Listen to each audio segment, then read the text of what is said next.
Assalamualaikum warahmatullahi wabarakatuh. Halo semuanya, perkenalkan saya Haidar Hafiz Izzuddin dengan NIM J0403251031. Kali ini kami dari kelompok 9 akan menjelaskan tentang program kami yaitu rute kereta api. Di mana program ini dibuat menggunakan bahasa Python dan menerapkan dua konsep seperti data utama yaitu double English dan juga stack. Nah, video ini akan menjadi tiga bagian, di mana saya menjadi bagian pertama akan menjelaskan tentang struktur data inti yang menjadi fondasi dari program ini. Oke, langsung saja kita ke programnya. Nah, saat pertama kali program dijalankan, fungsi menu di sini akan menjadi pertama kali dipanggil. Nah, sebelum menampilkan menu, ada tiga hal yang terjadi. Pertama, program mendefinisikan nama file CSV yaitu stasiun.csv. Nah, di mana file ini digunakan untuk menyimpan dan memuat data stasiun secara permanen. Yang kedua, program membuat dua objek utama. Yang pertama itu rute, yaitu objek dari kelas rute kereta, yang mana ini adalah double list kita. Nah, yang kedua itu adalah riwayat dari kelas stack riwayat, yang mana ini adalah untuk stack kita. Nah, yang ketiga, program langsung memanggil rute baca CSV untuk memuat data stasiun dari file CSV secara otomatis, sehingga data tidak hilang setiap kali program dibuka ulang. Nah, setelah itu barulah menu utama ditampilkan kepada pengguna. Nah, kita masuk ke nodenya. Node di sini menyimpan tiga data utama, yaitu kode unik setiap stasiun, nama lengkap stasiun, dan juga kota di mana stasiun itu berada. Nah, selain itu juga node ini juga memiliki dua pointer, yaitu pointer previous dan juga pointer next. Yang dimana nilai menjadikan struktur ini disebut sebagai double linked list. Nah, lanjut kita ke kelas stack riwayat yang menerapkan konsep stack. Yang kita tahu stack bekerja dengan konsep last in first out. Nah, dalam program ini stack digunakan untuk menyimpan riwayat simulasi perjalanan, yang dimana setiap kali pengguna selesai melakukan satu sesi simulasi, perjalanan tersebut disimpan ke dalam stack menggunakan fungsi push simulasi ini, yang dimana menambahkan ke bagian atas bukan. Nah, ketika riwayat ditampilkan lewat fungsi tampilkan, perulangan dilakukan secara terbalik dari indeks terakhir menuju indeks pertama. Nah, inilah yang membuat simulasi terbaru muncul paling atas sesuai prinsip last in first out dari stack. Nah, kita lanjut ke kelas rute kereta. Dimana ini adalah implementasi double linked list yang sesungguhnya. Nah, dua atribut yang paling penting di sini yaitu head dan tail. Yang namanya head itu selalu menunjuk ke stasiun paling awal dalam rute, sementara tail kebalikannya menunjuk ke stasiun paling akhir dalam rute. Nah, keduanya diinisialisasikan sebagai non karena saat program pertama dijalankan, itu rute masih kosong. Nah, kemudian data akan diisi setelah bacaan underscore CSV itu dipanggil. Nah, lalu di sini ada fungsi tambah stasiun yang dimana ini menangani 4 skenario yang berbeda. Yang pertama, ketika rute kosong yang dimana node baru ini akan menjadi head sekaligus tail. Nah, skenario yang kedua itu menyisipkan di posisi pertama yang dimana node baru ini akan menjadi head baru. Nah, yang ketiga itu menyisipkan di posisi tertentu, yang mana pointer sebelum dan sesudahnya ini akan kita atur ulang. Dan yang keempat, yang terakhir itu adalah menyisipkan di akhir, yang dimana node ini akan disambungkan ke tail, lalu tailnya ini akan diperbarui. Nah, logika ini tuh memastikan pointer previous dan pointer next itu selalu terhubung dengan benar setelah penambahan stasiun. Nah, untuk bagian selanjutnya akan dilanjutkan oleh rekan saya Adit. Kepada Adit, saya persilahkan. Oke, saya Aditya Nugraha. Di sini saya akan melanjutkan penjelasannya tentang dimulai dari tampil root, ubah, hapus, cari, urutkan hingga fitur utamanya yaitu simulasi perjalanan. Nah, di sini tampil maju itu eh, mengecek dulu apakah self ini kosong. Kalau kosong dia akan mengembalikan ini display kalau datanya masih kosong. Kemudian jika ada isinya akan dibuat variabel daftar nama yang nanti akan berguna untuk display. Kemudian dimulai dari head dulu, yang dimana nanti akan ngeloop mengecek apakah uh, bantu ini kosong atau tidak, yang nantinya akan kalau mau ada dia akan mengambil nama dan mengappendnya atau menambahkannya ke daftar nama. Kemudian itu akan mentraverse ke berikutnya dengan next. Di sini kemudian ada displaynya. seperti ini.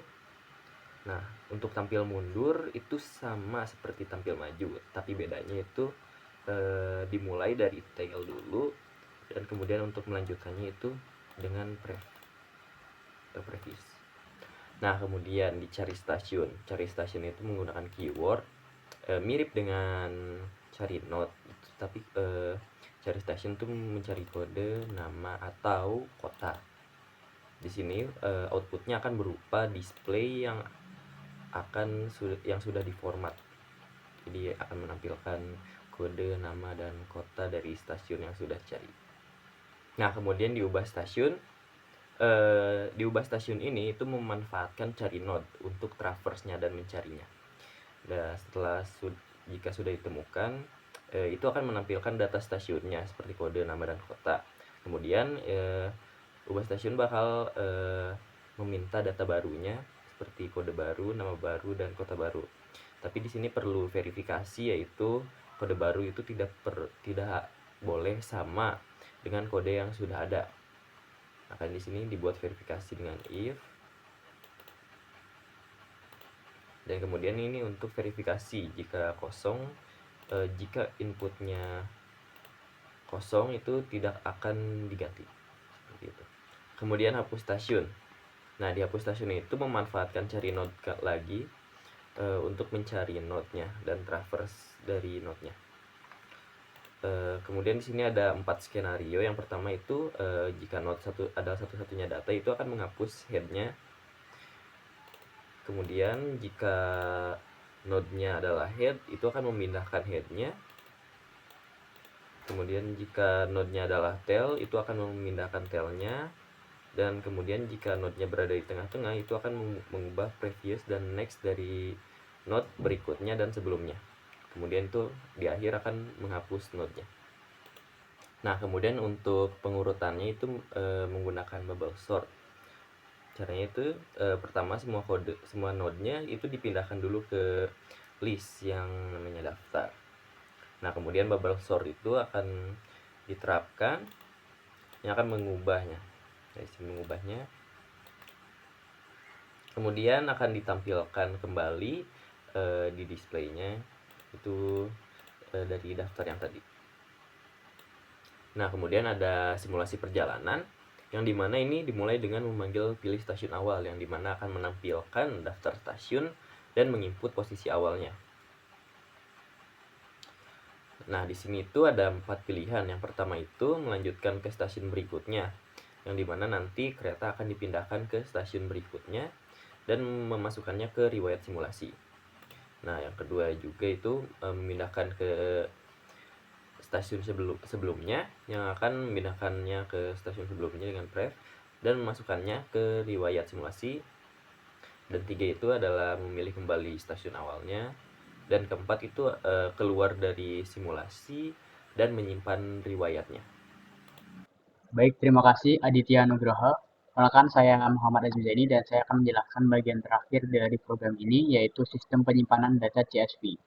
Semua fungsi utilitas pendukung, serta cara kerja menu admin dan menu pelanggan. Nah, berikut adalah penyimpanan data atau file CSV. Ini ada fungsi simpan CSV untuk menyimpan semua data stasiun yang ada di link list dalam file stasiun.csv. Caranya, program membuka file dengan node tulis W, menulis baris header terlebih dahulu, selalu menelusuri link list dari head ke tail, dan menuliskan setiap node sebagai satu baris di file CSV. Lalu ada fungsi baca CSV. Di sini itu membaca file CSV dan memasukkan setiap baris sebagai node baru ke dalam link list menggunakan tambah stasiun.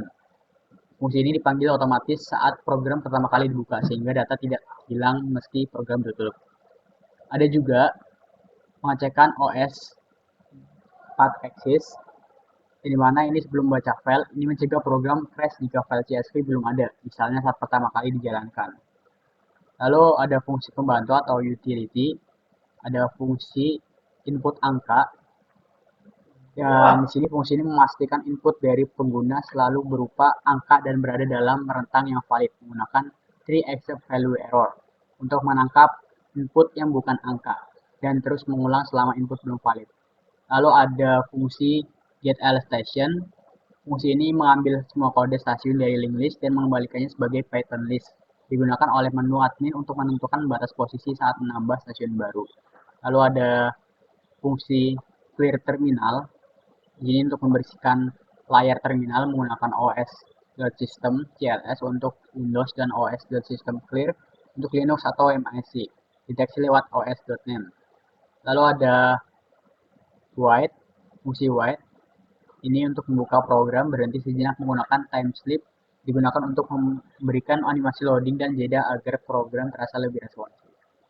Lalu ada fungsi nato pato, ini untuk menampilkan teks atau nama program kita. Lalu di sini ada bagian menu antarmuka, yaitu menu admin. Di sini kita contohkan bagian nomor 2 menu admin itu harus login terlebih dahulu ya. Nah, saat udah masuk, ini akan ada login kayak gini ya. Nanti ada banyak menu, ada tambah stasiun dan lain sebagainya. Dan di menu admin itu sebelum masuk, program minta password ya. Nah, fitur-fiturnya tuh atau menunya ada pertama tambah stasiun, ada lihat rute maju, lihat rute balik, lihat titik stasiun, ubah stasiun, hapus stasiun, simpan data, lalu kembali. Selain itu, ada menu pelanggan, itu memiliki 7 pilihan. Kita coba kembali.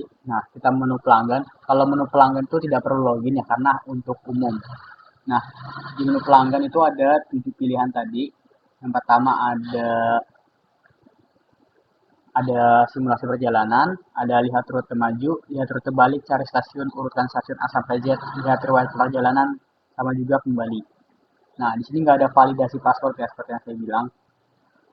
Lalu kita rangkum ya, untuk alur eksekusi dan menutup. Pertama, program itu dimulai dari pemanggilan main di baris paling akhir file. Yang kedua, objek rute dari double link list dan riwayat atau stack dibuat. 3. Baca CSV, dipanggil data stasiun dimuat dari file CSV ke dalam link list. Yang keempat, menu utama ditampilkan dengan 3 pilihan, ada mode pelanggan, mode admin, atau keluar. Yang kelima, pengguna memilih menu dan program mengeksekusi fungsi yang sesuai. Yang keenam, setiap perubahan data di mode admin bisa disimpan ke CSV lewat opsi simpan data. Yang ketujuh, ketika pengguna memilih keluar simpan CSV, dipanggil otomatis sebagai langkah terakhir sebelum program benar-benar berhenti. Program ini berhasil yang menerapkan 2 struktur data, yaitu double link list dan juga stack. Baik, sekian penjelasan dari kelompok kami. Terima kasih sudah menyaksikan video ini. Semoga bermanfaat dan sampai jumpa. Terima kasih. Wassalamualaikum warahmatullahi wabarakatuh.